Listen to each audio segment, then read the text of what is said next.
Hola, ¿qué tal? Yo soy el arquitecto. Hoy no puedo estar más feliz porque aparte de hablar de lo que más me gusta y me apasiona, que es la arquitectura, la construcción, el hacer un castillo de la nada, hoy tengo a un gran invitado. Es un amigo entrañable de la carrera. Puedo decir que en muchas épocas de mi vida fue mi mejor amigo y hoy pues conecto con él a Houston. Él ha logrado hacer de esta carrera, de esta profesión, una maravilla. eh, Tiene varios reconocimientos, ya nos hablará de esto. Y la verdad, pues, no tengo más que ponerme el corazón en la mano y decirte, querido Benito, Benito Guerrier, esta es tu casa y quiero que me empieces a platicar, bueno, que te conozcan, que sepan de lo mucho que has logrado en Houston, de quién eres y pues adelante, bienvenido. Muy bien. Muchas gracias, Agustín. Estoy muy contento de estar aquí con ustedes. Y antes que todo, quiero agradecerte esta oportunidad de comentar, de platicar de mi vida. Pero primero, felicitarte por lo que estás haciendo. Tener este programa donde das consejos a jóvenes arquitectos, a estudiantes, es maravilloso lo que haces, ¿no? Yo recuerdo cuando era estudiante, buscaba yo muchas fuentes de información como estas, ¿no? Y ahora a través de este mundo cibernético nos podemos conectar en todo el mundo, ¿no? Así que te felicito por lo que haces y está realmente tocando y afectando a muchas gente de una forma muy positiva. Muchas gracias. Voy a hablar un poco para hablar de mi carrera como arquitecto, primero tengo que empezar como mi carrera como estudiante, que creo que fue esencial para formarme. Yo estudié en la Universidad Nacional Autónoma de México, en la ENEP Acatlán, que fue realmente una parte muy bonita de mi carrera, de mi historia, porque entré a la carrera de arquitectura realmente sin saber de lo que se trataba la profesión. En la familia no teníamos a alguien que era arquitecto, teníamos doctores, ingenieros, amigos de esas profesiones, pero nadie en la carrera de arquitectura. Tengo un primo que estaba estudiando la arquitectura, pero 1 o 2 años antes que yo, pero aparte de eso realmente no conocía nada. Entré a la carrera de arquitectura porque me llamaba mucho la atención el dibujo, el arte y más que todo la historia. Entonces, tratar de conjugar esas tres disciplinas que estudiaba yo en la prepa, entonces dentro de una profesión, creo que es lo que más completaba esos tres intereses, ¿no? Entonces, el primer semestre de arquitectura en la ENEP fue maravilloso porque empecé a descubrir de lo que se trataba la arquitectura y lo hice a través de las clases que daban los profesores. Curiosamente, recuerdo que en el primer semestre cada profesor, sin importar la materia que daba, decía por qué su clase era la más importante. El profesor de dibujo decía, esta clase es la más importante, porque si no saben dibujar, no pueden expresar sus ideas, sus conceptos para que después alguien las interprete. No, decías, no, definitivamente, dibujo lo más importante. Llegaba el profesor de estructuras y decía, no, estructuras es lo más importante. Sin poder diseñar unas estructuras y comprenderlas, pues no pueden construir. Así que esta es la clase más importante de su carrera, ¿no? Y así era cada uno hasta llegar a historia del arte. La maestra de historia del arte, la arquitecta, decía, un arquitecto sin cultura no puede diseñar, no puede concebir. Esa es parte fundamental del arte de la arquitectura. Entonces, me fueron enamorando de lo que era esta carrera de la arquitectura y caí realmente fascinado, ¿no? Después del primer semestre, del primer año, ya para el segundo ya tenía un mejor entendimiento, ya empezaba a asistir a pláticas, a conferencias, me estaba empapando más de lo que era la arquitectura y de lo que hacían los arquitectos, ¿no?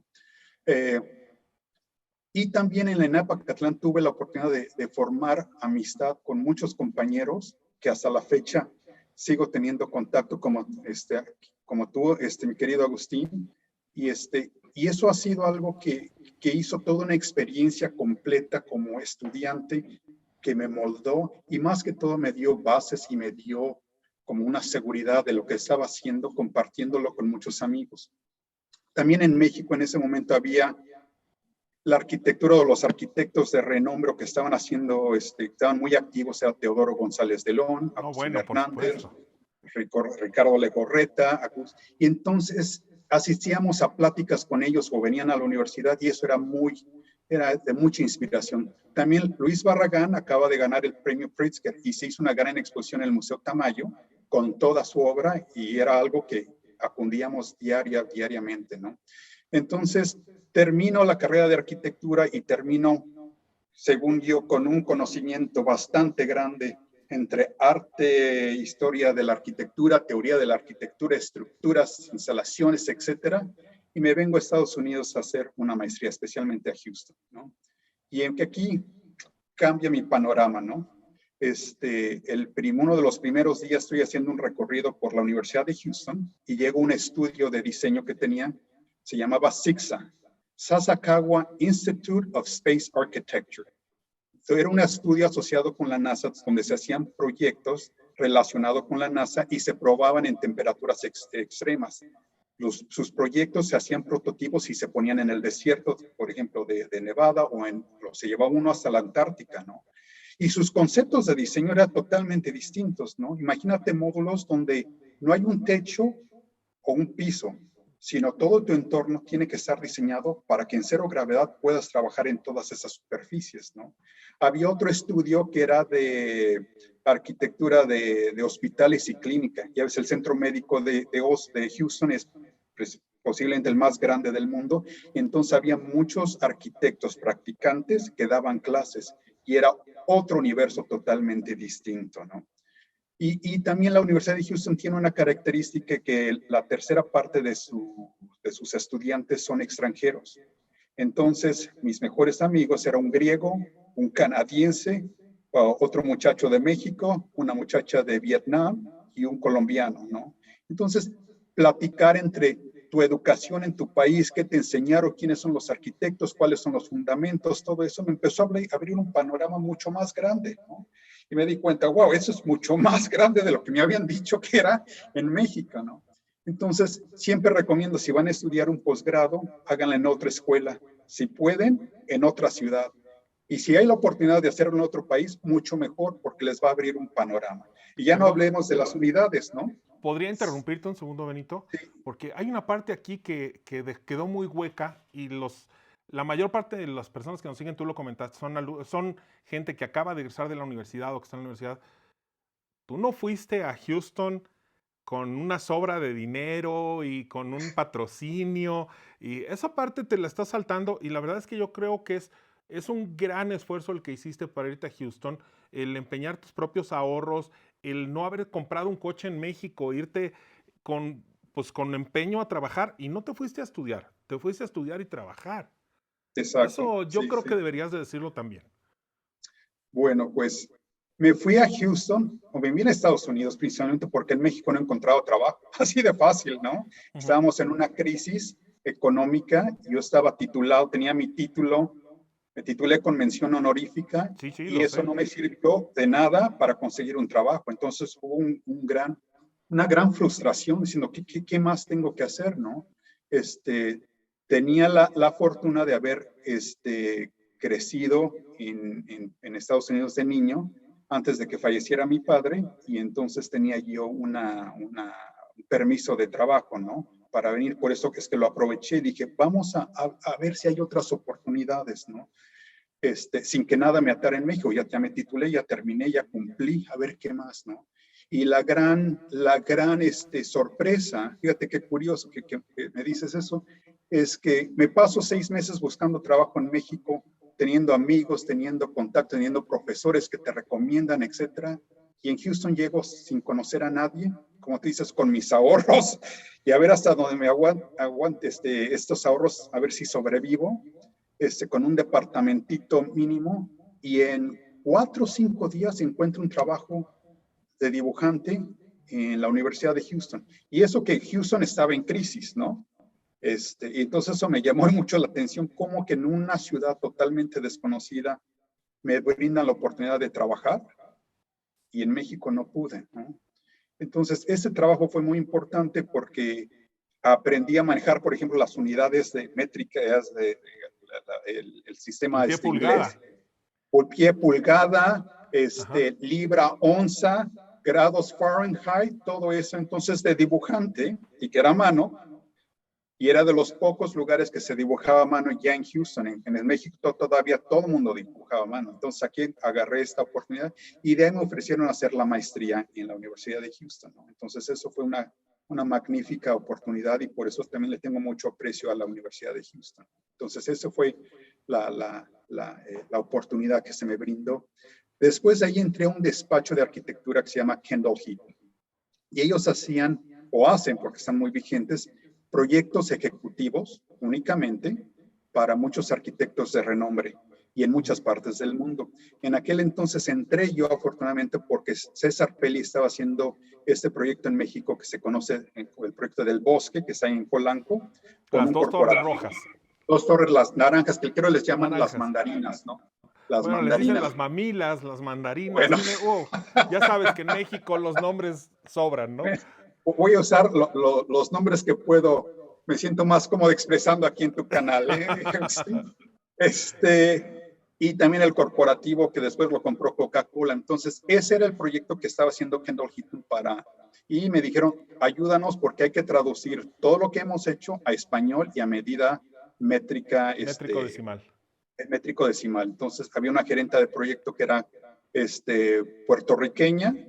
Ella sabía, y del despacho de César Pelli había otro muchacho, creo que era cubano, que sabía un poco, y entre los tres, pues, eso me dio la oportunidad, ¿no? Este despacho de Kendall Heaton, digo, no hacían nada de diseño, únicamente el proyecto ejecutivo y llevaban la obra. Entonces tuve la oportunidad de participar en la obra, rellevarla, revisar diferentes muestras de materiales, asistir a juntas, etc. Entonces fue una parte muy, muy bonita, muy maravillosa. Kendall Heaton le trabajaba en aquel entonces mucho a Philip Johnson. Le trabajaba, hizo otro proyecto para Robert Stern, ¿no? En Washington. Entonces fue una etapa de formación, de consolidación, de estar haciendo proyectos ejecutivos y trabajando en obra, ¿no? Y muy pronto también me di cuenta que para progresar aquí en Estados Unidos, especialmente como arquitecto, necesitas sacar tu licencia de arquitecto para que puedas ser responsable de los proyectos. Y aquí, en la forma que se lleva a cabo esto, es que después de terminar tu ciclo escolar, tus 4 años en la universidad, en un programa acreditado, tienes que trabajar forzosamente 3 años bajo la supervisión de un arquitecto registrado. En otras palabras, todo lo que aprendiste en tu escuela, qué bueno, ahora lo tienes que poner en práctica bajo la supervisión de un arquitecto y te va a estar firmando cada 6 meses los tipos de trabajos que has hecho que te han expuesto a trabajar en la construcción, que has hecho estimados, que has participado en, no sé, ¿qué más hay? Hay varios pasos que son parte del proceso de la arquitectura. Entonces, fui afortunado, saqué esa licencia relativamente rápido. Después de los 3 años empecé a hacer los exámenes y después de 2 ciclos lo logré sacar, ¿no? Entonces, para entonces me cambié a otra firma que es con la que estoy actualmente, Kirksey, que en aquel entonces éramos como 30 personas, ¿no? Y ahora somos 175. Entonces empecé en un momento que empezaba a crecer. Al haber recibido mi licencia como arquitecto, mi registro, ya me permite legalmente ser responsable de obras, etcétera, y se me da la oportunidad, no sé si se me dio la oportunidad o me relegaron proyectos que otros no querían, ¿no? No, bueno. Uno de ellos, también, ¿no? Como lo quieras ver, ¿no? Es que eres un optimista. Me dan un proyecto en Denver. Ajá. Y la razón por la que el gerente que lo tenía no quería ir, porque tenía hijos chicos, dice, yo no quiero estar viajando cada semana y no ver a mis hijos, llegar tarde. ¿Sabes qué? Se rehusó a tomar el proyecto y me dijo, Benito, ¿quieres ir a Denver? Cada 15 días. Ok, ¿y qué más? Vas y te haces cargo de la obra, vas cada día, ves el adelante. Digo, claro que sí, me pagan todos, soltero, sin ningún compromiso adelante. Entonces estoy llevando esa obra. Luego me dan otra en Orlando, un edificio corporativo para Oracle. Excelente el proyecto. Después trabajamos para una firma de exploración petrolera aquí en Estados Unidos y empezaron a abrir corporativos, uno en Colombia, en Bogotá. Ajá. me mandan a mí para que me haga cargo de eso porque hablo español, porque estoy familiarizado con el sistema métrico decimal, sabemos construir con tabiques, concreto, etcétera. Entonces te vas a hacer el proyecto de Colombia en Bogotá, otro en Caracas y finalmente un parque industrial en Querétaro. Entonces los primeros 5 años en Kirksey estoy viajando, estoy teniendo proyectos fuera de Houston, ¿no? Pero además hay una cosa interesante. El ser bilingüe, hablando español, te dio una ventaja. Mucha ventaja.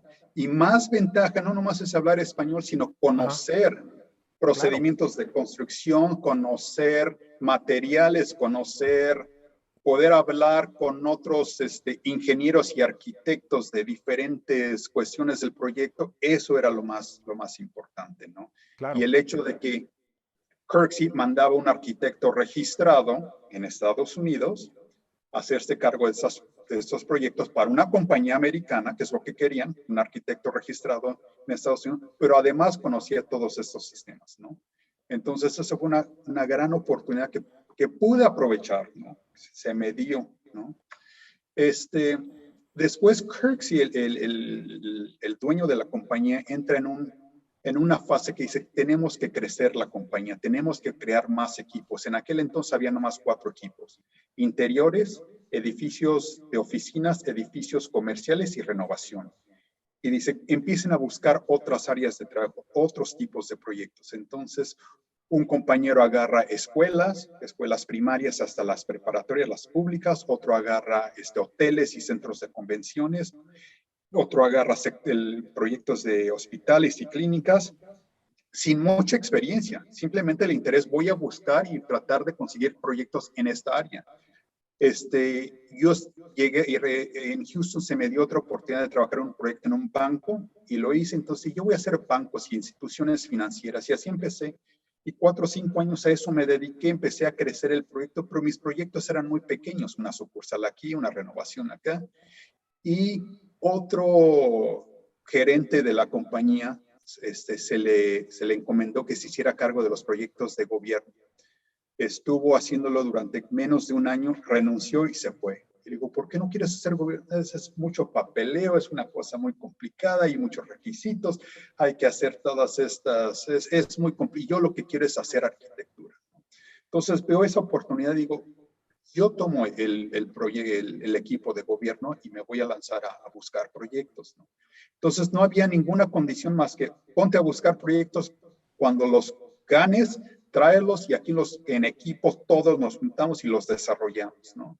Entonces yo me fui muy ambicioso y me fui a competir por proyectos federales, cortes federales, edificios federales que estaban en Texas. Me asocié con otros arquitectos de otras ciudades, empecé a moverme y durante 2 años competíamos, llegábamos a la final, perdíamos, etcétera. Entonces, como año y medio me quedé más que con proyectos muy pequeños, pero los proyectos grandes que yo quería no los ganaba porque me faltaba también experiencia, ¿no? Yo era el gerente de proyecto y no tenía proyectos más grandes, ¿no? Entonces, eso poco a poco fue evolucionando. Retrocedí un poco y dije, entonces no voy a ir tanto por los proyectos tan grandes, me voy a enfocar, yo creo, proyectos más locales con la ciudad de Houston. Una pregunta, Benny. ¿Qué edad tenías en ese momento? Tendría yo 28, 29 años. Ok. Sí, me queda claro lo que dices. Es que sentías que el proyecto era más grande que tú en ese momento, era mucho más grande. Exacto, ¿no? Y por ejemplo, yo tenía 2 edificios de oficina. Me decían, es que con los que estás compitiendo tienen 20 y tienen 30 años de experiencia. Claro. Así que están donde estoy yo ahora, ¿no? Entonces, eso también fue algo que retrocedí un poco, digamos, vamos a tomar pasos más pequeños y empecé a relacionarme con la ciudad de Houston, a conseguir proyectos con el condado de Houston y con el estado. Y con eso empecé a crecer y esos proyectos fueron creciendo también con el tiempo. Mis relaciones con las personas con las que trataba fueron creciendo y ahora pues ya tenemos un portafolio mucho más sólido.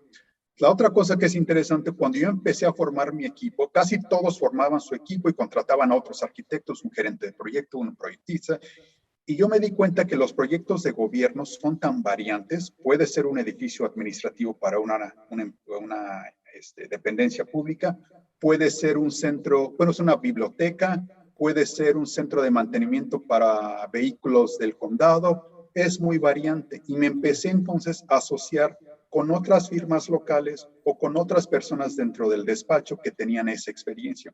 Recuerda que yo venía de Kendall Hinton, donde eso es lo que se hacía.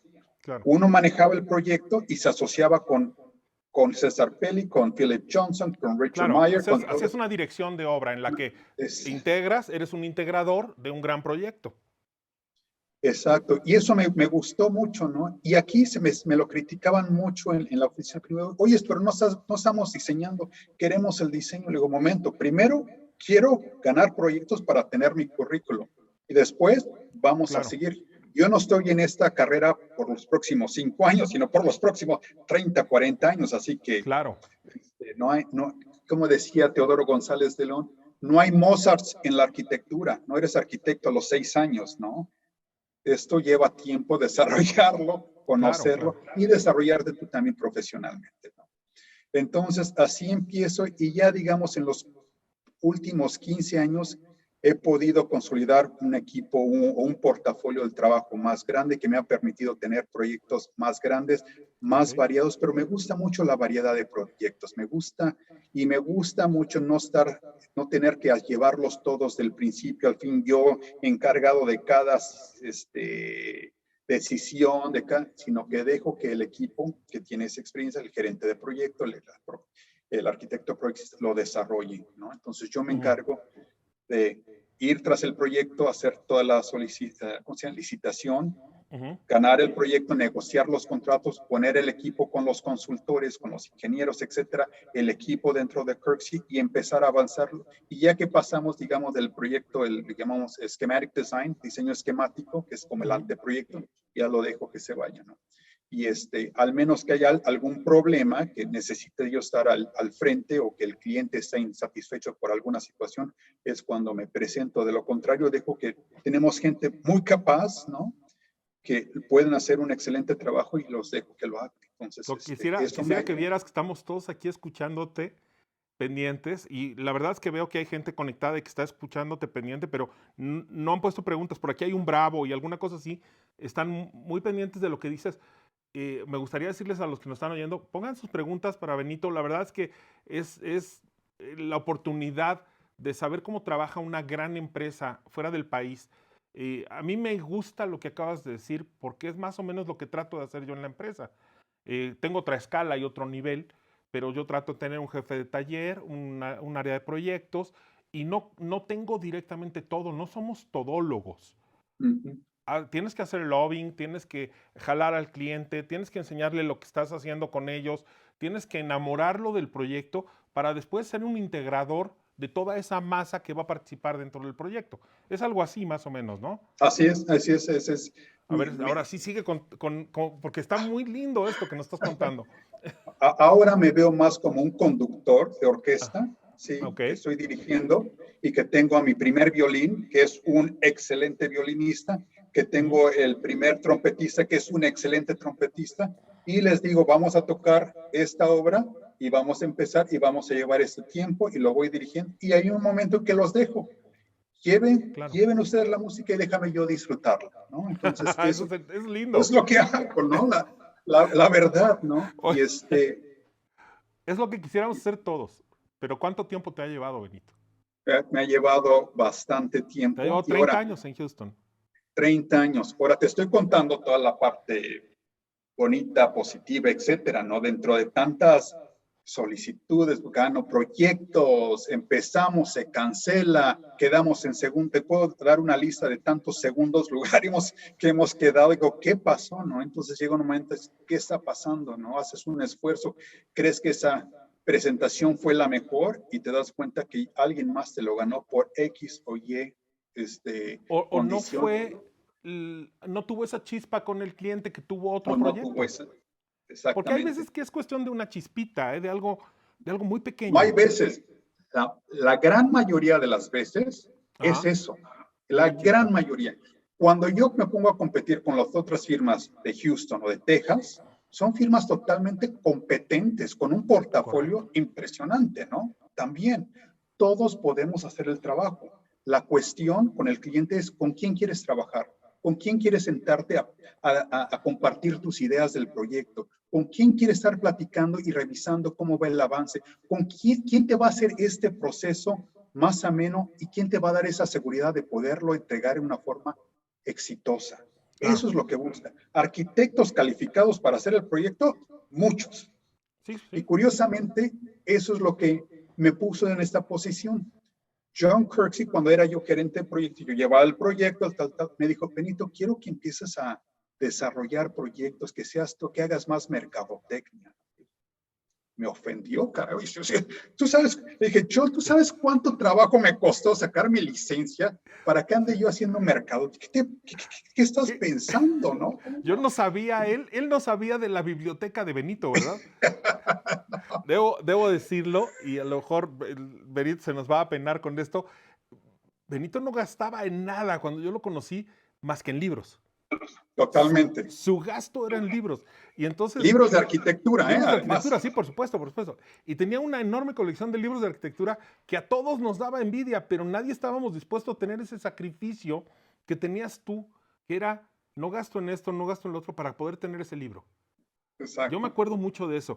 Y ahora que lo dices así, pues John Kirksey estaba como, oye, pues te quiero meter en el rollo de la mercadotecnia y estás abandonando tus principios básicos de el proyecto, del rollo de la arquitectura, de los colores, las texturas, los olores, los espacios, las sombras, para dedicarte a hacer la venta de eso, del color, Exacto. el sabor, el olor, todo esto, ¿no? Exacto. Y entonces, ¿qué pasa? Entonces le digo, pero realmente lo confronté, pero ¿por qué me dices esto, no? Uh-huh. Y me dijo algo muy curioso, ¿eh? Me dice, Benito, arquitectos competentes, gerentes del proyecto, hay muchos. Gente que pueda relacionarse con el cliente y que les pueda dar cierta confianza, que los puedas llegar a tener esa relación de amistad. Poca gente, especialmente arquitectos aquí en Estados Unidos. Yo te veo que tienes mucho más posibilidades de crecer como arquitecto si te enfocas en esa área, pero tú decides, ¿no? Fue por eso que empecé, te digo, mi equipo de equipos financieros y demás, porque me estimuló en ese sentido. Y ahora que lo pienso, ¿sí? Cuando estaba yo en la NEPA Catlán, cuando si me pregunta, ¿cómo te ves como arquitecto? Muchas veces no me veía, o más bien casi nunca me veía como el arquitecto constructor, no.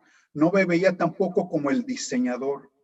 Me veía como el que orquestaba, el que llevaba proyectos, el que dirigía, el que manejaba, que hacía entrevistas, etcétera. Ese era como un lado que me llamaba mucho la atención sin quererlo admitir, ¿no? Quería ser, pero a la vez quería ser un Luis Barragán, ¿no? Quería también tener obra grande, pero algo muy dentro de mí me decía, lo tuyo es más, un poco más área de un arquitecto, digamos, corporate architect, que se dedica a los negocios, que entiende el negocio de la arquitectura, ¿no? Uh-huh. Y después escuché esta frase que me gustó mucho, dice, el gran conflicto, no conflicto, the big challenge, el gran reto de la arquitectura, del negocio de la arquitectura, es que es un arte. Y el gran reto del arte de la arquitectura es que también es un negocio, ¿no? Tienes que construir, tienes que cobrar, tienes que hacer dinero, tienes que pagarles a tus empleados, o sea, es un negocio, es un business, es una operación, ¿no? Y entonces eso es algo que se me ha ido acomodando y me ha ido funcionando, ¿no? Entonces, así es que como llegué a Kirksey, y es lo que hago ahora, les preparé una presentación, un PowerPoint, un poco de lo que describe el despacho, qué hacemos, cuál es nuestra filosofía de diseño, cómo practicamos, y después les quiero mostrar los proyectos que están a mi cargo como jefe de proyectos de gobierno, y para eso trabajo para el gobierno federal, estatal y municipal, ¿sí? Claro. Así que vamos aquí a hacer compartir la pantalla, así que me permiten. Y creo es esta. Bueno. Bueno, pues antes, ¿están viendo mi pantalla? Sí, por supuesto. El maestro. Aquí tienen a un muy joven Benito Guerrier, en 1986 encontré, con el 86, maestro sí. con el maestro Luis Barragán. De hecho, Barragán, si no me equivoco, muere unos pocos meses después de esto. 88, creo que 88, ¿no? Un par de años después de esto, sí. 89, sí. Aquí acaba de ganar el premio Pritzker y había sido la exposición en el Museo Tamayo. La arquitecta en medio era nuestra profesora, no sé si te recuerdas, María de los Ángeles Rubio. Sí, por supuesto, por supuesto. Ella me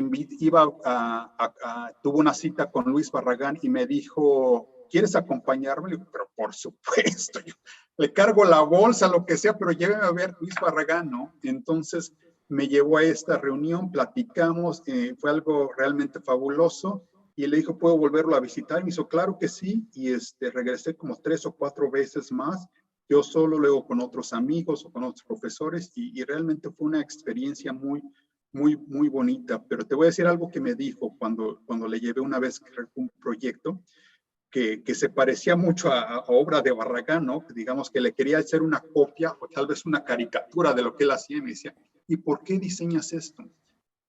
Tus diseños tienen que ser un reflejo de tus vivencias, de tus deseos, de tus ilusiones.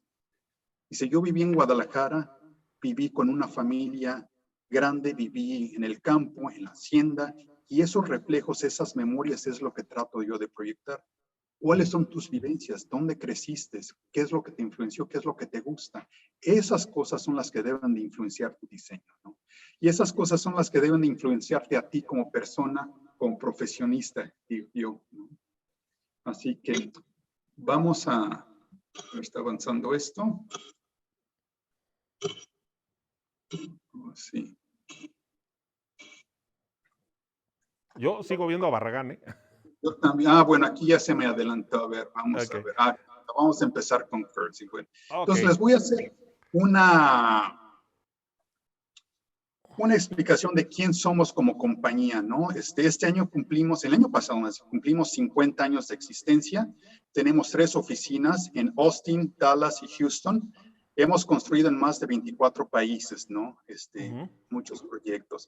Estamos divididos en equipos y cada equipo tiene una especialidad, ¿no? Y somos 2 equipos. Yo soy encargado de gobierno, entonces les voy a enseñar un poco qué hace cada equipo. El equipo comercial, obviamente, son edificios de oficinas corporativos en Houston y en otras ciudades que se han hecho. Este es uno de los complejos para una compañía de petróleo aquí en Houston. El equipo, este es otro corporativo, también aquí en Houston, para Sasol. Ciencias y tecnología tiene que ver todo lo que son laboratorios, centros de datos, etcétera, para compañías petroleras, para compañías de farmacéuticas, ¿sí? El equipo de comunidad son teatros, centros sociales, y también iglesias y templos religiosos, ¿no? Okay. También esta es la YMCA, como gimnasio, deportivos, cosas que sirven a la sociedad. Government, que es mi equipo, son proyectos para el estado, para el condado. Esta es una central del sheriff, es un centro de investigación de crímenes, ¿no? Y son sus oficinas operativas, ¿no? El Collegiate son proyectos para universidades, desde dormitorios para universidades, cafeterías, hasta salones, aulas administrativas, centros de conferencias para universidades en todo el sureste de Estados Unidos, diría yo, ¿no? Pre-K es todo desde el kinder hasta la preparatoria. Entonces hacen secundarias, primarias. Esa es una remodelación que se hizo de una preparatoria que se construyó en 1927 y se mantuvo mucho de la parte de la fachada original y luego se hizo una gran remodelación con diseños más contemporáneos. Healthcare tiene que ver con todo lo de hospitales y clínicas. Como te dije, aquí en el Centro Médico hacemos muchos proyectos, clínicas, hospitales, centros de rehabilitación.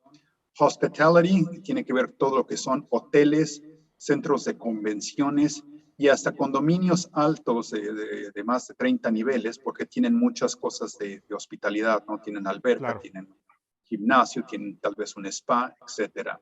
Interiores es otro de nuestros equipos muy grandes. casi 25 o 30% de las compañías interiores corporativos principalmente, en todo el mundo, no únicamente en Houston. Una gran ventaja que hemos tenido es con las compañías de energía que tienen oficinas. Por ejemplo, Shell es uno de nuestros clientes y nos ha llevado alrededor del mundo, Baker Hughes, etcétera. Esas compañías nos permiten tener proyectos en muchas partes. Y ahora una cosa que hicimos hace como 6, 7 años es Branding Integration, que es como diseño gráfico y branding. Para completar nuestros proyectos interiores, y ahora los utilizamos en muchas partes. No es suficiente tener tu proyecto terminado con tus acabados. Nos dimos cuenta que muchos muros, muchas paredes, muchos corredores quedaban vacíos, y qué mejor que nosotros poner parte de nuestros conceptos de la historia del proyecto plasmado en diferentes partes. Esa es una escalera, por ejemplo, para una compañía exploradora de petróleo. Hicimos un mapa de todas las conexiones que tienes, etc. Es una expresión gráfica, pero complementa, fíjate cómo le da otro toque a una simple escalera que podría tener tal vez una pintura, pero nosotros queremos ser parte de participar en ese diseño. Entonces, es algo que estamos haciendo más, hasta detalles de los números de las salas de oficina, de conferencias, todo eso es lo que ya estamos haciendo, ¿no? Sí, la señalización, los letreros, todo este rollo. Todo. Entonces, quiero hablar un poco de nuestro proceso que ha estado evolucionando poco a poco, y ahora tenemos una filosofía de diseño. Empieza con el hecho de que todo proyecto que tenemos tiene que empezar con un pensamiento sustentable. Eso es importante porque lo que construimos como arquitectos es algo permanente y afecta a la gente alrededor, afecta a la sociedad, ¿no? Entonces tenemos que empezar con un pensamiento. ¿Cómo podemos hacer un impacto que sea lo más suave, lo más positivo cada vez que ponemos un edificio, ¿no? Considerar eso, ¿no? Y considerar no nomás el entorno, pero hasta la sociedad en general, ¿no? Nuestro proceso es uno de colaboración y de descubrimiento, ¿no? Cada proyecto es distinto. Si te fijaste en la imagen que pasé anteriormente, no tenemos un estilo de proyecto, ¿no? No somos un Teodoro González de León, nuestro diseño responde a los deseos del cliente, a sus goles, a su afinidad, de lo que se trata el proyecto. Entonces, ese proceso de descubrir y proponer cosas nuevas tiene que tener una relación directa con quién es el cliente y de qué se trata su proyecto. También decimos, todos somos diseñadores, no únicamente el arquitecto, sino el ingeniero estructurista, el mecánico, el civil, y todo el proyecto, cuando empezamos el proyecto esquemático, lo hacemos con todos nuestros ingenieros. También el que es diseñador es el cliente, porque nos está compartiendo sus ideas, su visión, porque antes de contratarte tiene una visión de qué es lo que quiere y tiene un problema posiblemente que quiere resolver con un nuevo edificio. Entonces, él se vuelve parte del equipo de diseño. Y cuando platicamos con el cliente nos damos cuenta que cada proyecto tiene una historia. Empieza con una idea, quiere solucionar un problema, entonces tratamos de crear dentro del diseño esa historia y narrarla con la arquitectura, ¿no? También cada proyecto es una oportunidad de research and innovation, de hacer investigación e innovar algo nuevo. Claro. No utilizar los mismos acabados, cambiar algo, buscar nuevos productos, nuevas soluciones. Tienes que estar en un proceso constante de innovación porque tienes que estarte renovando cada vez. Y qué mejor que hacerlo con cada proyecto. En cada proyecto aprendemos algo, tal vez positivo, tal vez negativo. Entonces, ¿cómo procesamos esa información para que el segundo proyecto siempre sea mejor y mejor? Y lo que nos hemos dado cuenta que nuestro diseño, esos diseños realmente exitosos, tienen que ver con el proceso que seguimos, que es toda esta filosofía de diseño, ¿no? Entonces, primero, la colaboración, ¿no? Desde el primer momento, desde que estás haciendo los primeros trazos, es un proceso de colaboración, no es un proceso aislado. Platicamos de las condiciones del terreno, el ingeniero civil nos da, digamos, las diferentes restricciones que puede tener el terreno, el cliente nos habla de su visión, de lo que quiere ver, cuáles son sus retos. Entonces es un proceso de colaboración desde el principio.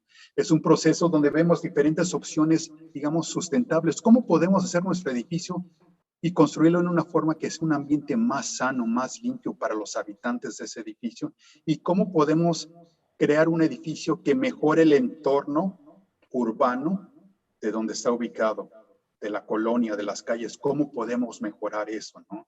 Si es una zona muy densa, con mucha construcción muy densa, podemos crear un área verde para que no nomás el dueño del edificio, sino que los habitantes alrededor tengan un área verde que puedan disfrutar. Eso es importante, ¿no? No hay que ser tan egoístas y ver únicamente las limitantes de tu terreno, porque lo que construyes afecta a todo tu alrededor, ¿no? Y luego cuando vemos, por ejemplo, tenemos un programa, un edificio de oficinas de 6 niveles, empecemos a ver opciones de diseños, ¿no?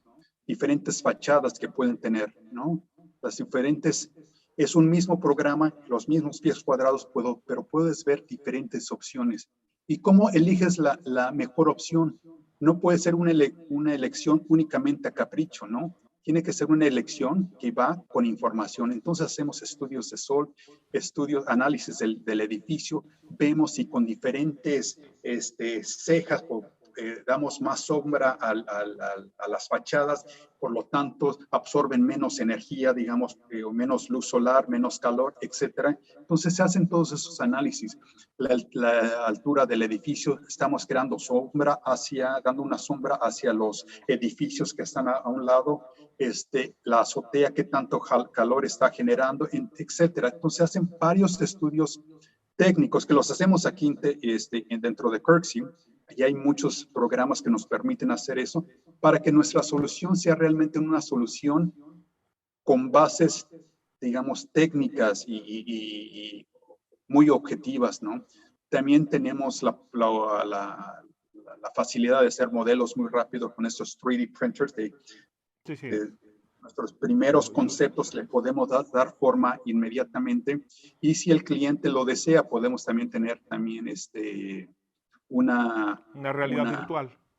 Realidad virtual, exactamente. Entonces, explorar el espacio interno de tu edificio, cómo se va a ver ese lobby, esos atrios, etcétera, ¿no? Entonces, tenemos toda esa posibilidad. Entonces, esa a grandes rasgos es cómo trabajamos. Ahora, los proyectos que yo hago como gerente del equipo de gobierno son muy variados. Y aquí hay una serie de proyectos que les muestro que he llevado a cabo en los últimos, digamos, 15 años, ¿no? Este es para el Harris County, es que estoy señalando. ¿Sí ven mi cursor? Sí, sí se ve. Sí se ve. El de la izquierda. Es un centro de llamadas de emergencia 911. Aquí ves, cada vez que hay una emergencia que necesitas llamar a la policía, todas las llamadas vienen aquí y aquí se monitorean, ¿no? Este es un pabellón, digamos, un centro cultural del condado. Está dentro de un parque, está frente a la bahía de Galveston. Entonces hicieron este centro para que la comunidad tenga un lugar para hacer fiestas y pueda tener acceso a la bahía de Galveston. Es el único parque público, edificio público en la bahía de Galveston. Todo lo demás es privado. Entonces es un proyecto muy bonito. Este es un edificio antiguo, antiguo relativamente, 1950, que fue dañado con un huracán y nosotros lo renovamos completamente. Este edificio es una antigua bodega de alimentos que lo compró el condado para hacer toda una sección de archivos de las cortes. Todos los archivos del fiscal del distrito está aquí. Entonces la remodelamos, mantuvimos ese carácter industrial, pero con nuevos acabados. Este último de aquí es para el Departamento de Seguridad del Estado de Texas. Es el laboratorio de crimen, donde se hacen pruebas de ADN de diferentes crímenes, etcétera. Entonces, un edificio muy técnico. Esto lo hice en colaboración con nuestro equipo de ciencias y tecnología, ¿no? Okay. Otros proyectos para el condado. Este es un centro de adopción. Todos los animales que se encuentran abandonados en las calles los recoge el condado, los limpia, les da su vacuna y luego los pone a adopción. Y aquí ves abajo las diferentes vitrinas donde tenemos a los gatos, a los perritos, etcétera. Entonces la gente va, ve y adopta su animal, ¿no? Entonces es muy... Okay. Este es para la ciudad de Houston, el Departamento de Transportes y Tráfico. Y aquí es donde hacen todos los semáforos y señalizaciones de la ciudad. Era un proyecto muy simple, prácticamente una bodega. Nos contrataron para hacer una bodega cuadrada sin chiste, ¿no? Y cuando estamos hablando con el que opera, el director de este departamento, ¿no? Nos empieza a hablar de la historia de las señalizaciones en Houston, etcétera. Era muy apasionado y tenía toda una colección de semáforos desde 1920 y tantos y con colección de estos señalizaciones. Y dijimos, ¿por qué no lo hacemos parte de tu proyecto? Entonces, todo el interior está tapizado con señalización, con semáforos, etcétera, y es un pequeño museo, al final Claro, de una cabo, ¿no? exhibición permanente de la historia de la señalización, ¿no? Y narra la historia de lo que se trata esta operación, ¿no? Entonces, digo, Ok, cada historia, cada proyecto tiene su historia. Este es un edificio, una alcaldía, dentro de una ciudad muy pequeña que querían modernizarse. Está dentro de un parque, entonces el tema era tener colores muy cálidos, estar dentro de un parque y siempre tener ventanas que ve hacia el parque. Entonces aquí ves hasta el muro de la zona, el escritorio principal donde está el alcalde, todo de madera, ¿no? Y aquí es un proyecto, el último es la renovación del Astrodome. Es un proyecto ok. que ganamos, un proyecto muy ambicioso, que se quería convertir a un centro de eventos múltiples, ¿no? Como el Astrodome no tiene columnas en medio, se propuso para hacer diferentes eventos. Entonces, ya te contaré de esta historia, pero se detuvo el proyecto en un momento. Ok. Ahora les voy a enseñar lo que estoy trabajando actualmente, lo que se está llevando a cabo ahorita en el proyecto. Este es posiblemente mi proyecto más grande. Este es en la ciudad de Austin, que es la capital de Texas. El edificio que ven aquí al fondo es el Capitolio. Estamos cerrando 3 cuadras de la calle Congress, la calle principal, y hicimos una excavación. Se está poniendo un estacionamiento de 5 niveles subterráneo y arriba se va a poner una gran plaza cívica de 3 cuadras, ¿no? De más de, ¿qué quieres? Cada cuadra son más de 150 metros, 450 450, metros, medio kilómetro de... medio kilómetro de plaza con árboles, con esculturas, con fuentes, todo esto. Y el edificio de oficinas de 2 niveles para el Estado, aquí lo ves en construcción, ya lo vamos a terminar este año.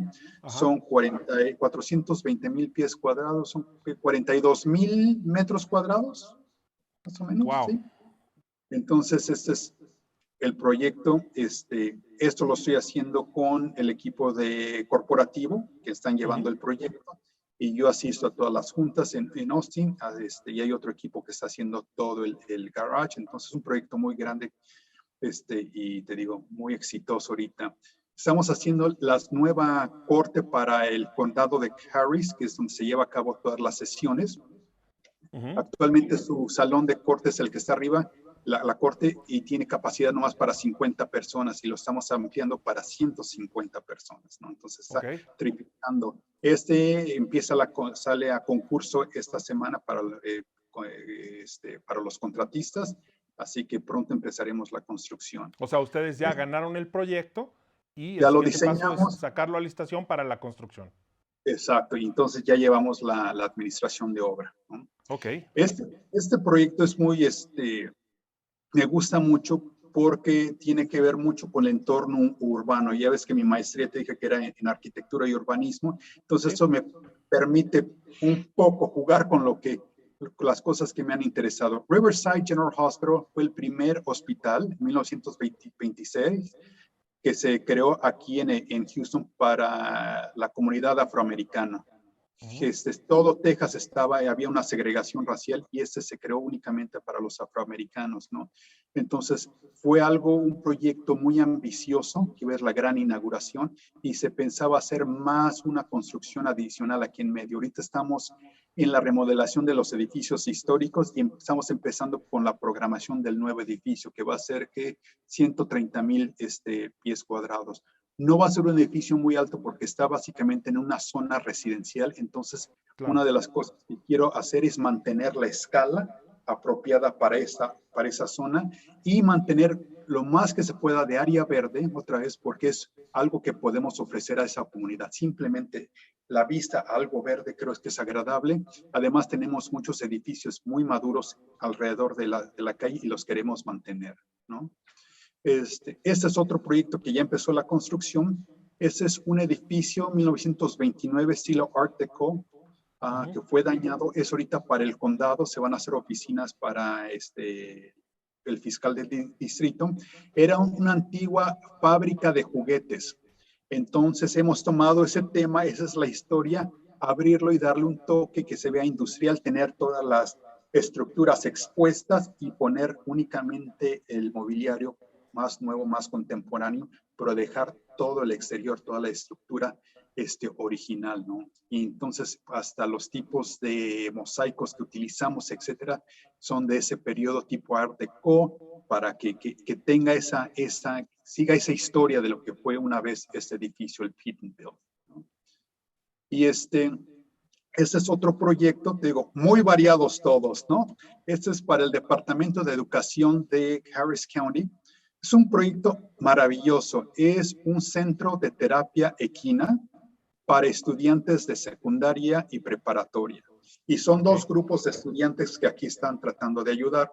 Unos que tienen una discapacidad física, que a través de la terapia equina les va a ayudar a tener más movilidad con sus cuerpos, con sus extremidades. Y el otro programa es para, digamos, chicos problemas, ¿no? Que viven ya sea en un hogar con no hay muchos conflictos o que son adictos a las drogas. A ellos se les trae aquí y se les enseñan a tener un poco más de responsabilidad y son los encargados de mantener a todos los caballos, darles de comer, cuidarlos, ¿no? Entonces se les da una responsabilidad. Hacen un trabajo social y se van rehabilitando. Pero más que social, es una afectación.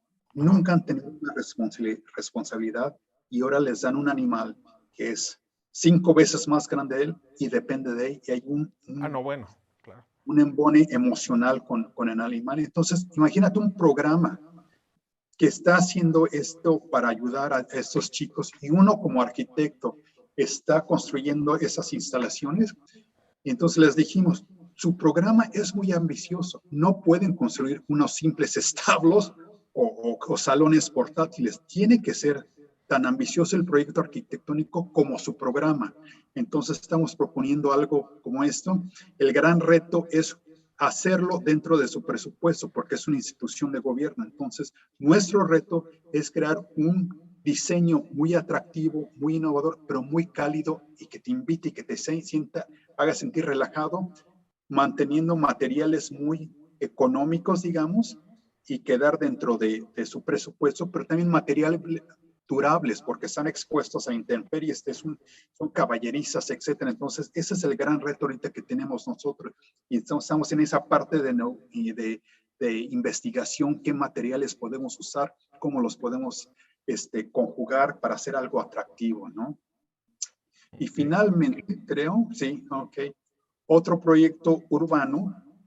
Este es otro proyecto que a mí me fascina mucho. Este es para el Departamento de Vivienda de la ciudad de Houston, ¿no? Ellos compraron un terreno muy grande y esta parte hicimos nosotros el plan maestro, propusimos un parque aquí que se desarrollara y en esta primera parte, permíteme, voy a tomar un poco de agua. Se tiene a un desarrollador privado que está construyendo estas viviendas y es un desarrollador que hace vivienda para no de escasos recursos, una vivienda clase media, porque está muy cerca del centro de la ciudad. Pero la ciudad se ha dado cuenta que la gente que trabaja, digamos, de recursos más, más bajos, digamos, si eres mesero, si te dedicas no sé, que eres chofer de autobús, etcétera, también tienes el derecho de vivir en una vivienda digna y cerca de la ciudad. No tienen por qué mandarte a las afueras de la ciudad, ¿no?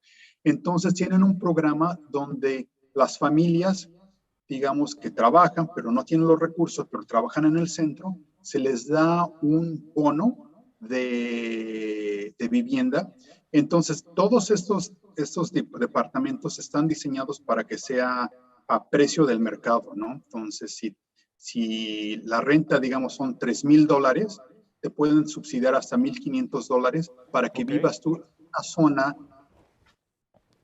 segura, nueva, agradable y que te sientas parte de la sociedad, ¿no? Entonces puedes tener tú a un abogado o una enfermera como tu vecino, pero a la vez tú a lo mejor te dedicas a ser mesero, etcétera, y puedes vivir dentro de este.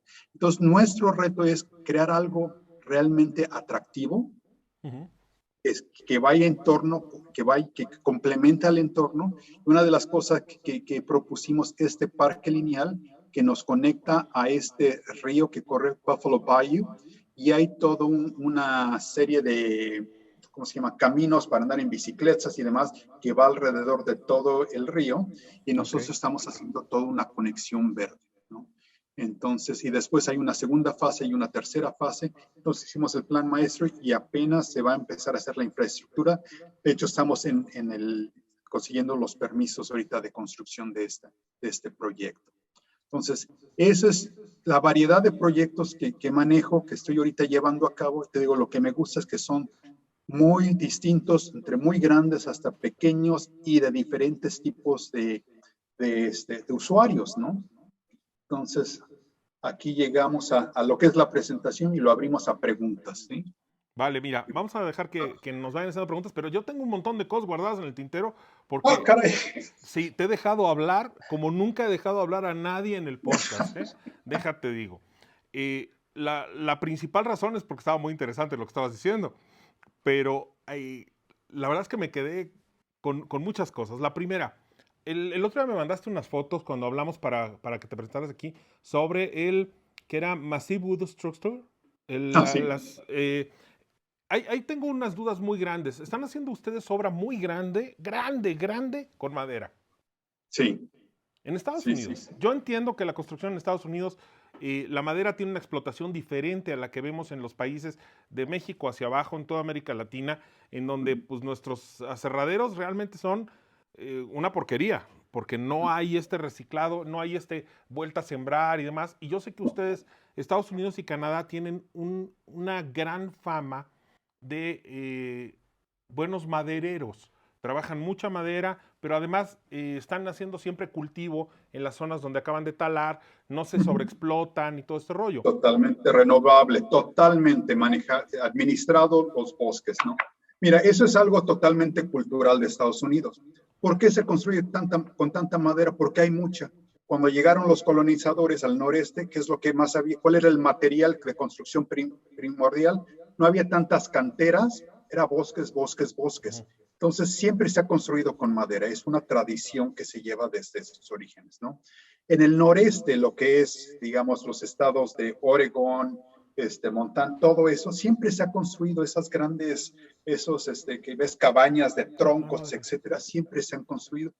Y se ha manejado, y en Canadá lo mismo, ¿no? Entonces tienen un sistema de producir troncos, secciones grandes, etcétera, pero más que todo la han ido estudiando y hay mucha ingeniería detrás de ello. ¿Te acuerdas cuando estudiamos, había el manual de aceros de Monterrey que te daba las secciones, Claro, etcétera? el AMSA, por supuesto, El sí. AMSA, ándale. Pues lo mismo hay de madera, entonces hay mucha información. Lo que antes se hacía con unas secciones grandes, tenías que esperar a que los árboles fueran más maduros.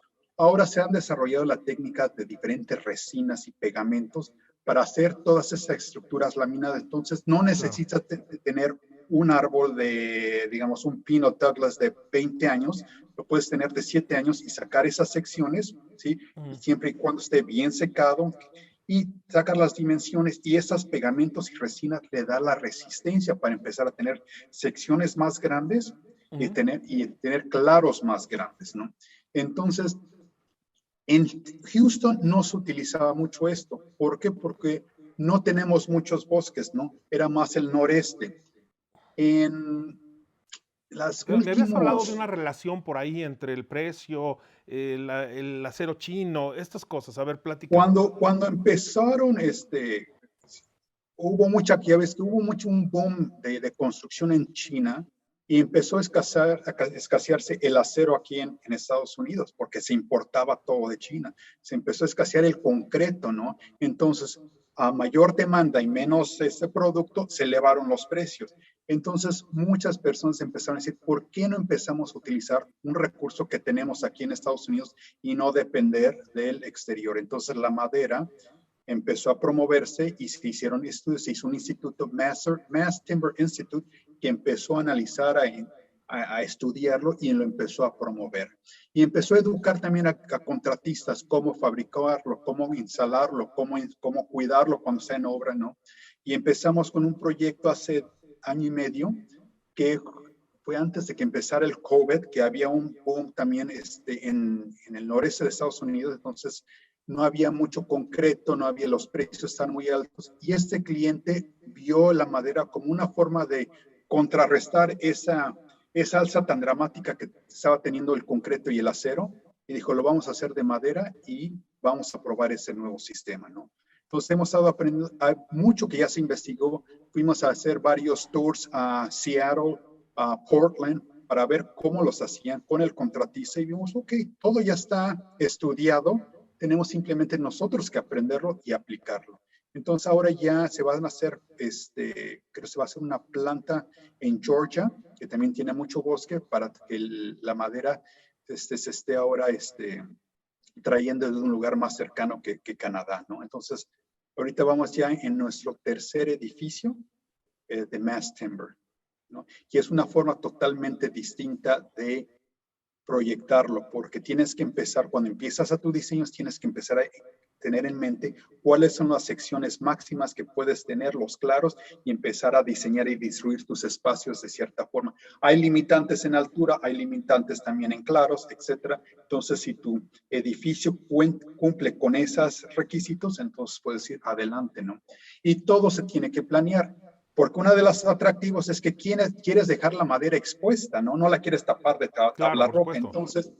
Entonces tienes que diseñar todas tus instalaciones, ver por dónde van a pasar, vas a perforar muchas vigas de madera, no puedes hacer esos cortes en la obra, se tienen que hacer en los talleres donde se está ensamblando y ya llegan todas esas piezas, digamos, prefabricadas, precortadas, se instalan entonces es un rompecabezas que tienes que estar haciendo, pero desde el primer día tienes que estar hablando con el contratista. No hay otra. Sí, eso, bueno, tienes que planearlo muy bien porque además el tamaño de la madera comparado con el acero y sobre todo cómo han ido evolucionando los aceros del A20 al A32 al A50, que cada vez es más esbelto y resiste más, pues es lógico. Te voy a leer un par de cosas de las que están llegando. Claro que sí. Te quería comentar que hace un ratito me enteré que Pablo Becerril, que iba con nosotros, está hospitalizado en este momento, pasando una crisis muy grave cardíaca. Pues nada más desearle desde aquí que pronto, que se restablezca pronto. Sí. Le mandé un saludo de parte de todos, pero pues bueno, te informo, ¿no? Muchas gracias, espero que se mejore, sí, gracias. A ver, dice Carmen Ramírez, que la conoces, dice, estoy atenta a la trayectoria, interesante, Benito, felicidades. Por gracias. Aquí dice Aranza Licea, dice, felicidades por tan exitosa, maravillosa carrera del arquitecto. Años de entrega, pasión, lucha y entrega. Un ejemplo para motivar a los próximos arquitectos en el camino. Abrazos desde México, saludos. Lalo Rodríguez, gracias. ¿Cómo es distinta la construcción de casas en Estados Unidos y cómo es en México y por qué es así? Es un poco lo que estábamos hablando, pero ahorita andamos un poquito porque yo cada vez que visito Estados Unidos me encanta ir a meterme a las obras y encuentro cosas muy simples que aquí las hacemos muy complicadas, ¿no? Dice, ¿es más caro construir en Estados Unidos o en México? La diferencia de precio. Es más caro aquí en Estados Unidos, definitivamente. Lo que en México tiene es que tiene la mano de obra es muy, muy, muy barata y puedes hacer cosas. Tienes que pensar en eso para cuando haces un proyecto y desarrollarlo, ¿no? Aquí la mano de obra es muy cara, entonces tienes que hacer cosas en una forma más planeada, ¿no? Entonces, si quieres hacer, por ejemplo, un amigo vio unos acabados de Teodoro González de León y dice, ¿cómo exponen ese mármol? Le digo, pues con cincel y martillo. Y dice, no, toda esa fachada, eso es imposible. ¿Sabes cuánto te cuesta eso? Sí, en Estados Unidos cuesta una locura, porque el precio de la mano de obra es por hora Y, Imagínate. y una hora cuesta más caro de lo que nos cuesta aquí un día de un trabajador. Entonces, si pensamos que es 8 veces más cara la mano de obra en Estados Unidos, es muy complicado. A Sí, ver, dice Mirna Cerecedo, te manda saludos, dice gran trayectoria, muchas felicidades, Benito. Un gran gracias, gracias. ejemplo de educación de dedicación y disciplina. En la casa de Chofo, así se llama Ah, dice, hola, Lupis Padilla desde la casa de Chofo, arquitecto Benito gracias. Barrier. ¿Sí la conoces? Claro que sí, es mi querida Dice, sobrina. así como el maestro Traje Barragán en su porra. momento te dio su opinión acerca de lo que era diseñar en arquitectura, ¿cuál sería tu comentario con respecto ahora a la experiencia con arquitectos jóvenes? Abrazo. A ver, otra vez la ¿Cuál, pregunta. de lo que te dijo Barragán, así como Barragán Ajá. te dio una sensación de lo que estaba viendo en lo que estabas haciendo ¿tú qué le dirías a Ujú. los arquitectos jóvenes? Porque aquí Ah, la sí, mayor parte somos jóvenes. exacto. Mira, una cosa que tomo muy en serio, te digo, es esto de que lo que construimos es permanente, o por lo menos se está afectando todo tu alrededor. Entonces hay que estar conscientes de lo que estás proponiendo y cómo va a beneficiar no solo a tu cliente, pero a tu alrededor. Ahora, en cuanto a ti, cómo diseñar, cómo desarrollar tus proyectos, digo, la mejor forma es ser honesto contigo, ¿no? Es ver lo que te apasiona, lo que te motiva, un poco lo que dijo Barragán, pero ver cuáles son tus posibilidades y habilidades y cómo las puedes explotar, ¿no? Mm. Te digo, yo en un momento me di cuenta que mis habilidades eran más en la cuestión administrativa y dije, eso es lo que voy a explotar, siempre y cuando te guste. Entonces, lo más importante es hacerlo con gusto, con una motivación de agrado, ¿no? Este, A ver, preguntas, siguen las preguntas.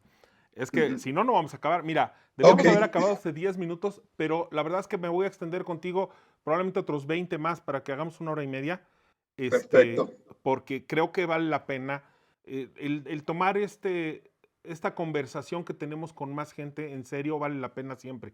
Dice, eh, la estructura de madera es igual de resistente que la metálica. Bueno, ahí contéstalo. No, no, Definitivamente no. definitivamente no. No, pero dependiendo del tipo de proyectos que estés haciendo, si no tienes una carga muy grande, entonces no, realmente no importas.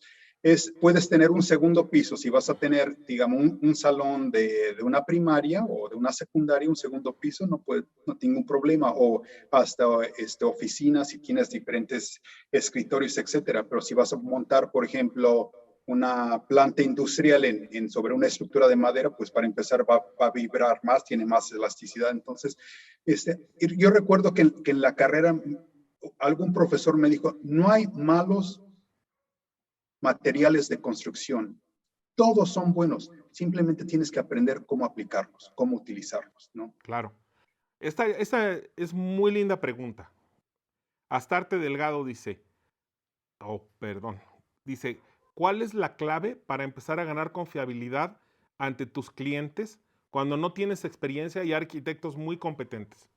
Oh, Oh, es que excelente no, pregunta. ¿Cuál es? No, pues a ver, no no des es, una porque una no hay. no Habla hay de una. 5 cosas, por ejemplo, que te den eso. Y ni cinco, es un conjunto de cosas, es parte de tu formación, es parte de tu deseo de mejorar. Fíjate, no todos estamos capacitados o digamos técnicamente para resolver todos los problemas.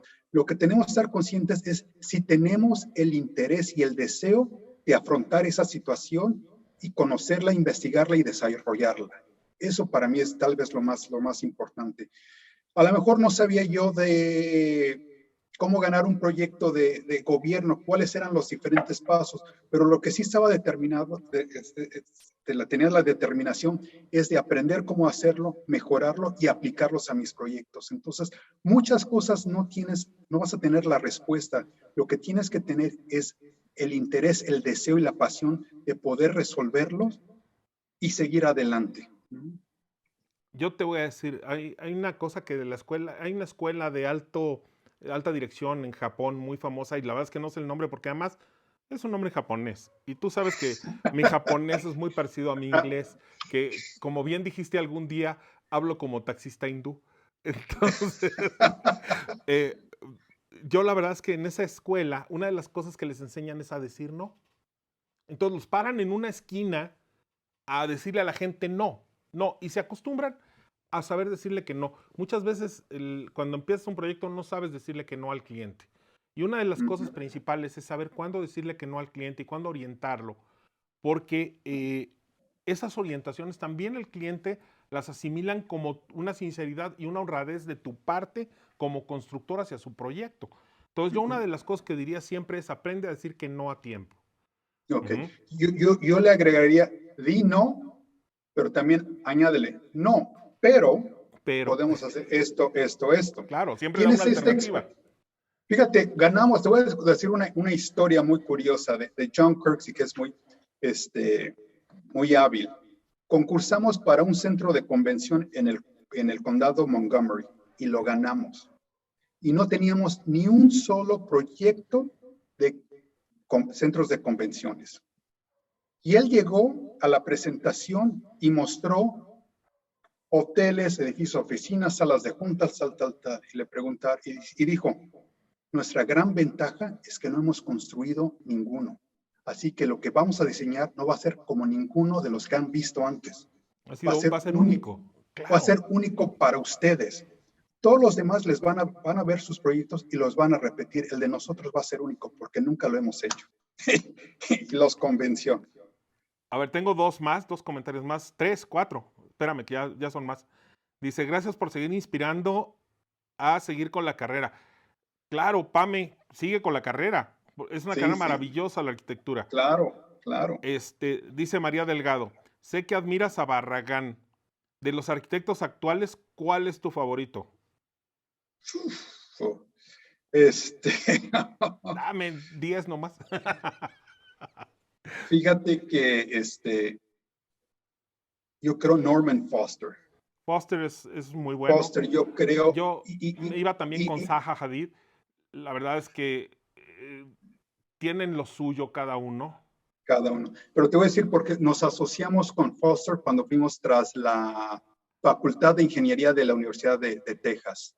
Ujú. Y de ahí aprendimos mucho de esto, dentro de nuestra propuesta, es cuando analizábamos proyectos y veíamos lo que te enseñé un poco ahorita, de diferentes opciones, cómo llegas a la opción, la mejor opción, todo la investigación técnica que había dentro de sus proyectos era algo que a mí realmente me fascinó.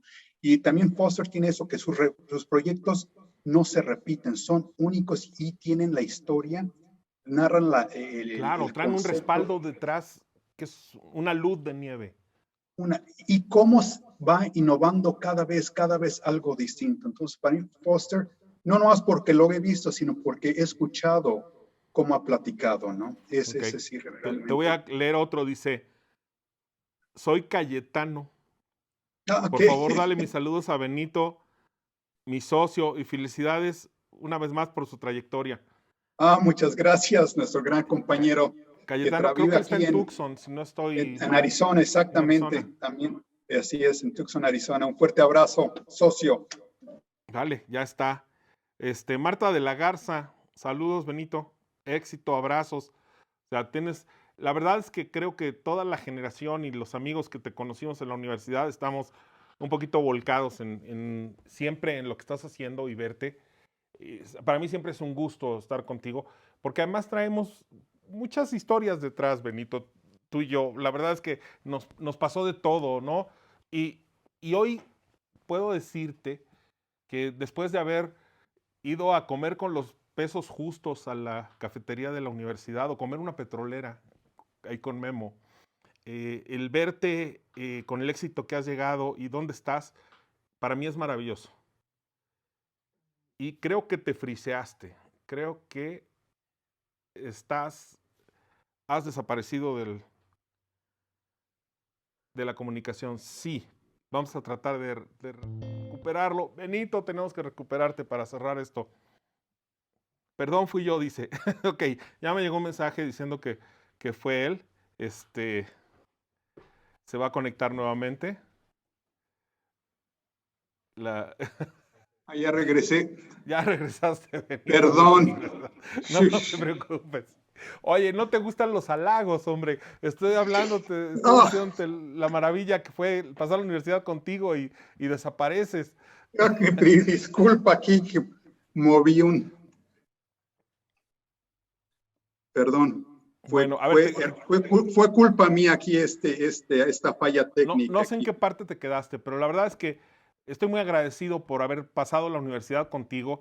Nos humillaste a todos en la universidad, debo decirlo, y todavía te tenemos rencor muchos de nosotros, porque yo recuerdo cuando teníamos las entregas y que hacíamos algo muy intenso, decíamos, hoy sí traigo el mejor proyecto del planeta, y llegaba Benito con sus planos dibujados impecables, en donde marcaba el azulejo y el relleno de los azulejos, la junta en los planos.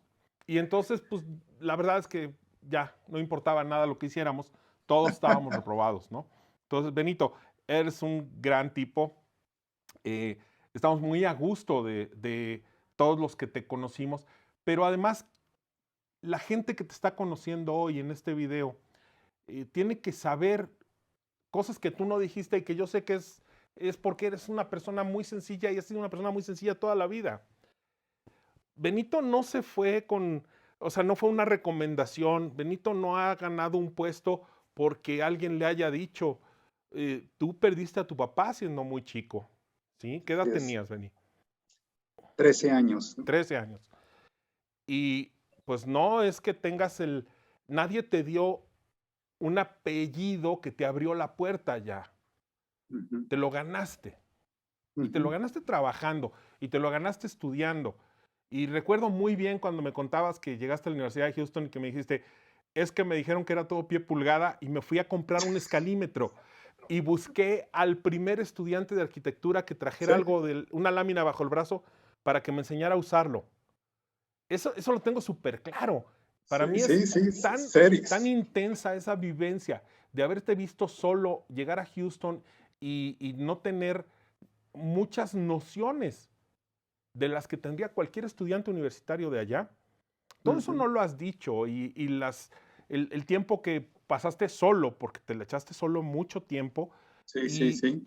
y el esfuerzo, hay algo que sí dijiste y que la verdad es una vergüenza en México y es que te fuiste a Houston porque no había un trabajo aquí. Que te fuiste a Houston porque yo sé que teniendo mención honorífica, teniendo las mejores calificaciones, siendo brillante como has sido, nadie te abrió la puerta. Uh -huh.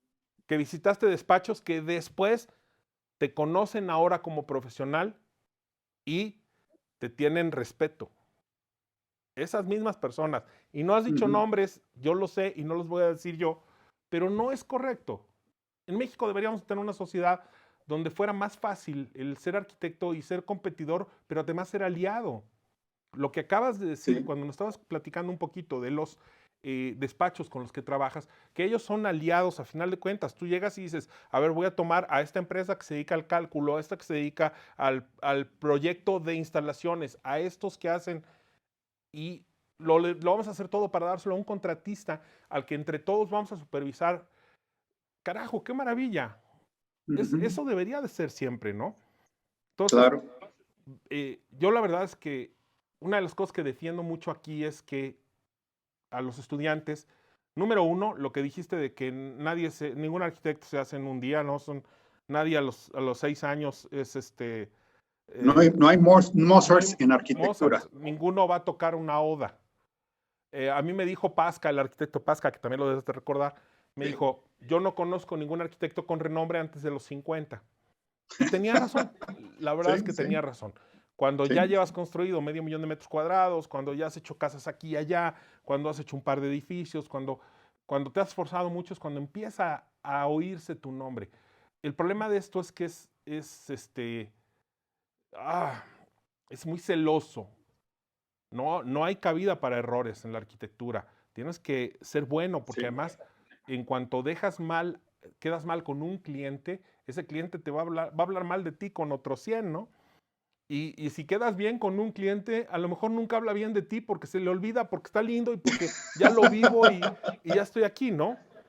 Sí, sí, sí, Entonces, sí, sí. el lograr una trayectoria como la que llevas, Benito, a mí me llena de orgullo por decir que somos amigos y que además eh, conozco bien todo lo que has hecho en la vida. Si bien pues, los últimos años no hemos podido vernos mucho y si bien no he tenido el detalle de ir a Houston nunca a caerte por allá para que me presumas físicamente lo que estás haciendo, siempre estoy tratando de enterarme de cómo estás. Y, y es muy importante lo que te voy a decir. Estuvimos tratando de abrir una brecha en esto.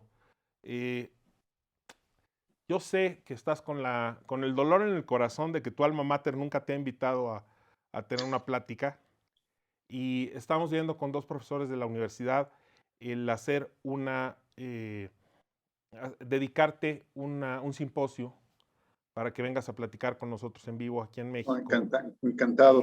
La cuestión es que lo platiqué esto en el despacho y Mirna, que también te aprecia mucho, me dijo, voy Muchas a hablar con gracias. María y resulta que es posible que se abra un hueco también en la Universidad de Anáhuac. Entonces, me gustaría que más adelante, yo creo que esto va a llevarnos 2 meses entre el trámite y que se pueda abrir las cuestiones por cuestiones de pandemia, También sí, pero sí, sí, me sí. encantaría invitarte a que vinieras a México a platicarnos en vivo. Encantado de la vida, encantado Esa de la vida, sí. sería, te dije que te tenía una sorpresita y pues es esa. Y yo lo que quiero es, número uno, no es que tengas una plática con cualquiera, quiero que tengas una plática primero con el alma mater, con la gente que te vio de cerca, con la gente que te conoció, que te podamos dar un abrazo y que podamos aplaudir todos estos logros. Tengo muchos Gracias. más comentarios que están llegando. Dice, saludos arquitectos. Es Luis Santos Espinosa, Agustín. Mis felicidades y saludos a Benito. Aremi Gracias. Villegas. Saludos a Ah, Benito. gracias. O sea, te siguen llegando gente que te quiere mucho y que te aprecia aquí. Muchas gracias. Debo decir que el invitarte aquí al arquitecto, yo salgo ganando. Y ¿sabes por qué salgo ganando? Porque para mí escribir luego los posts y el poner una plática y demás es exprimirme la cabeza y sacar más temas y explicarle a la gente cosas que son el cotidiano de un arquitecto.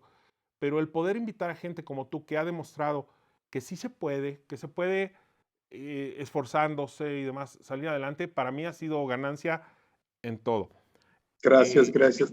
por último, y antes de dejarte ya unos minutos para que tú acabes con esto, es, eh, Benny, yo desde cero, o sea, estábamos en la universidad, éramos dos chavos que, pues vaya, tú dedicabas tu tiempo y tu dinero a los libros, yo tenía novia y entonces, pues desviamos los caminos, ¿no? Pero desde entonces siempre demostraste que querías hacer algo y tu esfuerzo se ve recompensado siempre en lo que estás haciendo. Entonces, me da mucho gusto verlo, pero me da mucho gusto que la gente que no te conoce lo vea y sepa que un chavo que estudió en la UNAM, en Acatlán, que pues luego nos íbamos en camión todo el tiempo y No, no andábamos siempre. siempre, No, todo el no, tiempo. todo el tiempo, porque no teníamos Yo, coche, ¿eh? yo cuando traía mi Brasilia destartalada, pues había ventones y subíamos y bajábamos y Sí, se compartía, pero normalmente era el camión, normalmente era sí, comer sí, en la cafetería de la universidad sí, o echar sí, una sí, petrolera sí. con Memo. Exactamente. Normalmente era lo que los chavos ahorita viven. Ajá. Y también quiero que esto sirva para que vean que después de todo ese esfuerzo hay una gran recompensa. Yo conozco ahorita a un Benito Guerrier diferente a la de aquella época, Sí. exactamente igual, que se comporta igual y que es igual sencillo, pero que le gusta rejonear el caballo, que ha viajado por el mundo, que es capaz de jugar golf, que se ha juntado con arquitectos de renombre de todo el mundo, que le gusta velear en un barquito, que tiene una familia hermosa, que Gracias, vive gracias. en un lindo lugar en Houston y que ha hecho una gran carrera. Claro que se puede. Claro, definitivamente. Eres el vivo ejemplo de que Déjame, se puede. déjame decir esto, y lo digo reflexionando toda mi carrera, ¿no? Sí ha habido esfuerzo, pero yo creo que lo más importante es la gente que me ha ayudado en todo ese camino. Mm. Es verdad que llegué yo aquí solo a Houston sin conocer a nadie y me puse literalmente a buscar trabajo tocando despacho tras despacho, ¿no?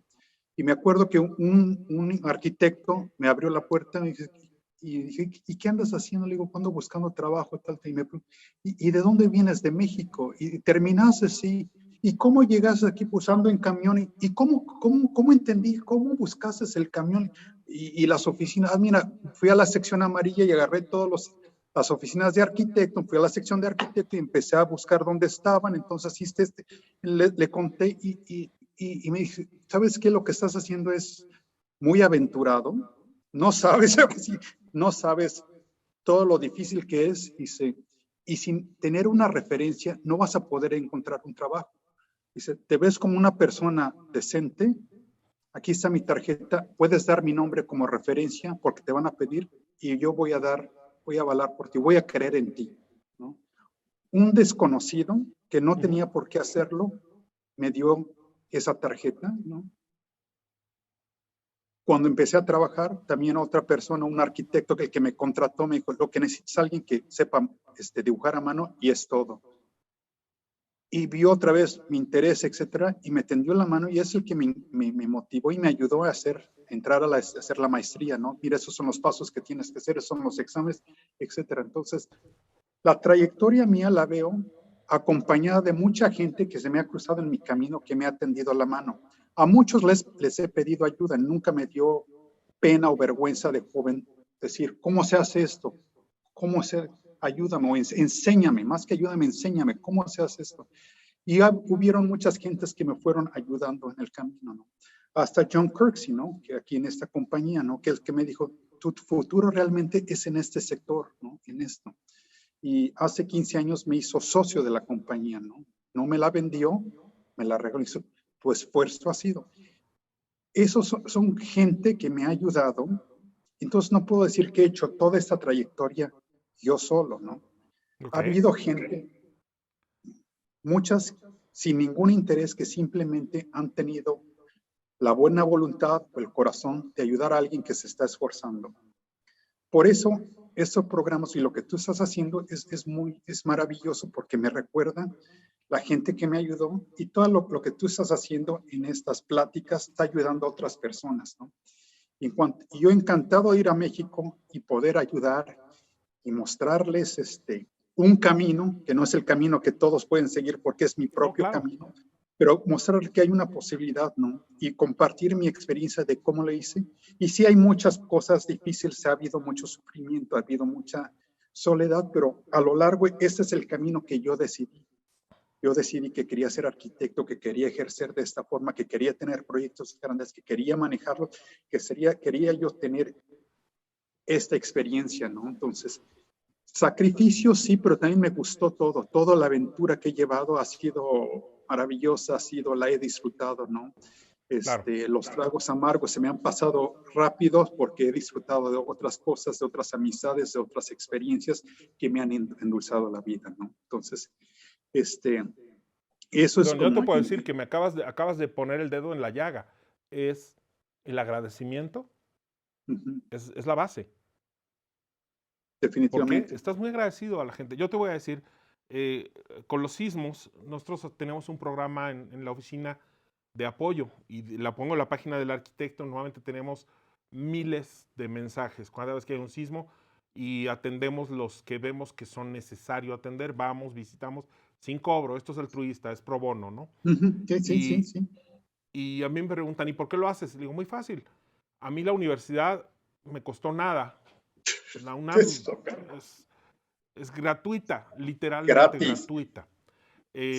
Teníamos al alcance todo.